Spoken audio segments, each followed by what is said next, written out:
All right, so everyone's asking about the face lock, right? So we totally classify this as a face lock. It didn't really have the neck crank stuff, but let's kind of break it down, and then we'll show both, like what happened, how it worked in the Whittaker Chimaev fight.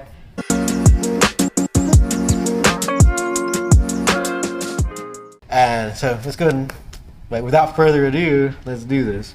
Okay, so it was basically like this, same figure four, just like a rear naked choke, but because Whittaker's chin wasn't like this, right, and it wasn't under the neck here, then he was actually a little bit on the forearm, which we call this in catch wrestling like the cutting bone, right? So from here, or sometimes the auger bone, or anyway, it's like, this is like, doesn't have muscles over it, so you're just getting more bone right into your jaw here. So when they compress, right, then it can totally break your teeth, or the mouth guard isn't going to save you in this time.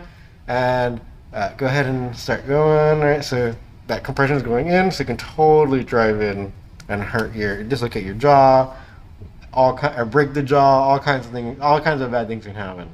So this is basically what happened. I'd still classify this as a face lock. So, but let's go ahead and do like a more catch wrestling way. So basically, I think what happened was like especially like in jiu-jitsu or MMA, it's like they're just going to get into the rear naked choke position regardless, and hopefully maybe it can go under the chin or not.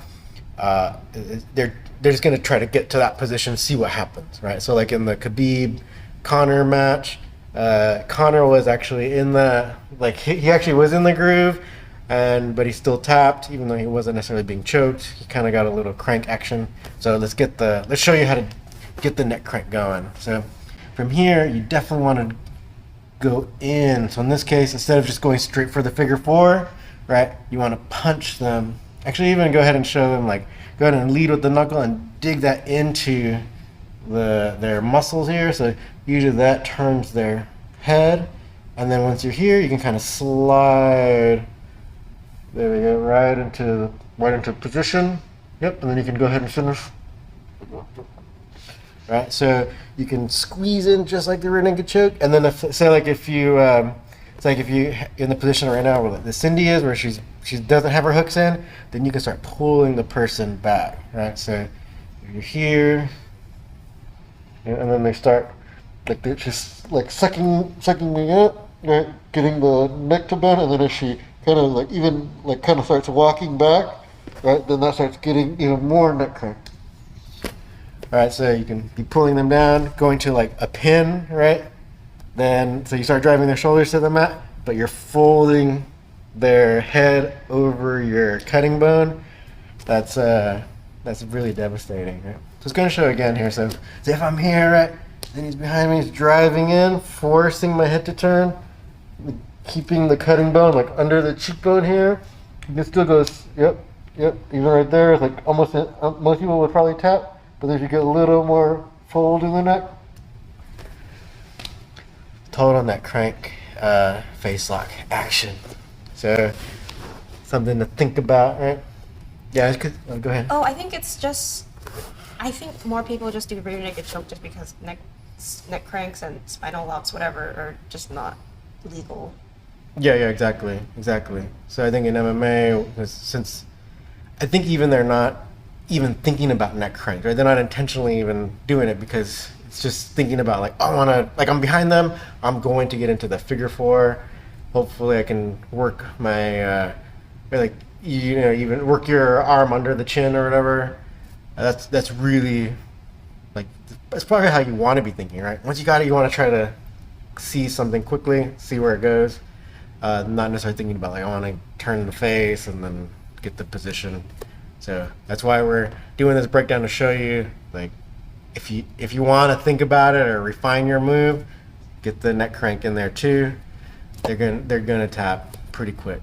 Well, just like Whittaker did, right, in the fight. Like once it got in there, he almost started tapping instantly. So the face locks are legit, right? Could you explain the mechanic the submission mechanic behind the neck crank? Because a rear naked choke, you're squeezing and like pushing your head forward into there. But what's a neck crank?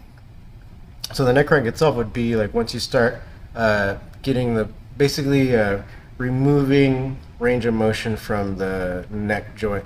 Or I don't want to say neck joint, but your cervical, your neck's the spine, right? The cervical spine.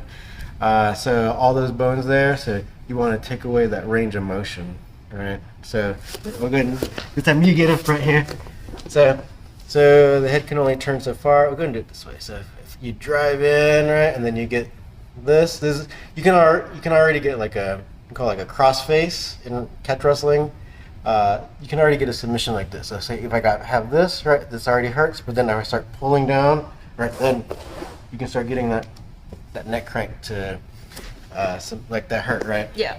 Yeah. So it was also at your neck. Yeah. Yeah. So you got kind of like the compression in the face, and then your neck can no longer move. So you're feeling like my neck is gonna break, right? Okay. Yeah. Yeah. So that's really the major difference between like the chokes and then how you get the neck crank. Okay. So you take out the range of motion, or you take the head to the end of the range of motion, and then you can fold it. Oh, okay. Yeah. So that's why, like in catch wrestling, you have cross faces and neck cranks. So like in wrestling, they'll think of just putting the arm across the face as a cross face, which is understandable. Weird thing about jiu-jitsu is they think like this is a cross face. That's weird. Yeah, that's so bizarre. But just do the catch wrestling cross face, like turn their head, and then you can control them that way.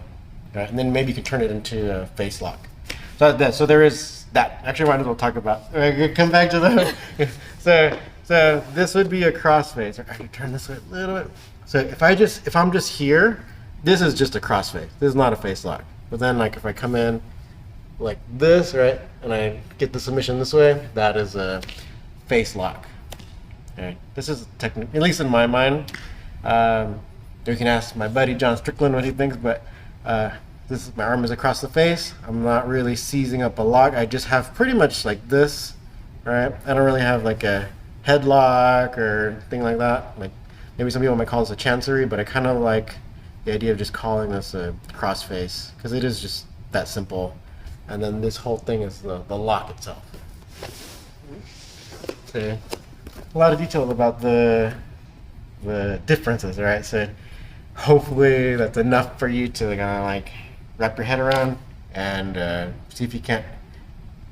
I would say see if you can't try it on your friends or try it on your girlfriend.